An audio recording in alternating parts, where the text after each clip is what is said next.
Soldier সিনেমার শুটিংয়ে কি দেখালেন তানজিন তিশা। তানজিন তিশার এই দৃশ্য দেখে শুটিং সেটের সকলে অবাক। যেখানে তানজিন তিশাকে দেখা গেছে গোলাপি রঙের শাড়ি পরে বারবার একটি শট দিচ্ছেন, কিন্তু তানজিন তিশার এই শটটি ঠিকঠাক হচ্ছিল না।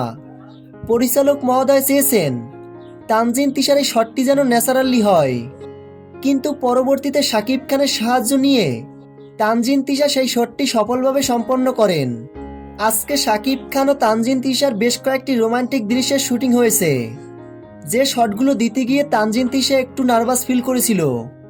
তানজিন তিশা ছোট পর্দায় প্রফেশনাল হলেও এই প্রথমবার শাকিব খানের বিপরীতে বড় পর্দায় অভিষেক হয়েছে, এর জন্য হয়তো তিনি নার্ভাস ফিল করছেন। একটি তথ্যসূত্র থেকে জানা গেছে সোলজার সিনেমার বাংলাদেশের শুটিং প্রায় শেষের দিকে। এখন সোলজারের পুরো টিম শুটিংয়ের জন্য থাইল্যান্ডে রওনা করবেন। শাকিব খানের আপকামিং সোলজার সিনেমাটি নিয়ে ভক্তরা অনেক বেশি এক্সাইটেড, কেননা এই সোলজার সিনেমায় শাকিব খানের একটি ইন্টারেস্টিং ক্যারেক্টার রয়েছে, যেটা দেখার জন্য ভক্তরা মুখিয়ে চেয়ে আছেন সিনেমাটির জন্য। প্রিয় দর্শক মণ্ডলী, শাকিব খানের সকল আপডেট ভিডিও সবার আগে পেতে ভিডিওটিতে একটা লাইক দিয়ে চ্যানেলটি সাবস্ক্রাইব করে আমাদের পাশে থাকুন।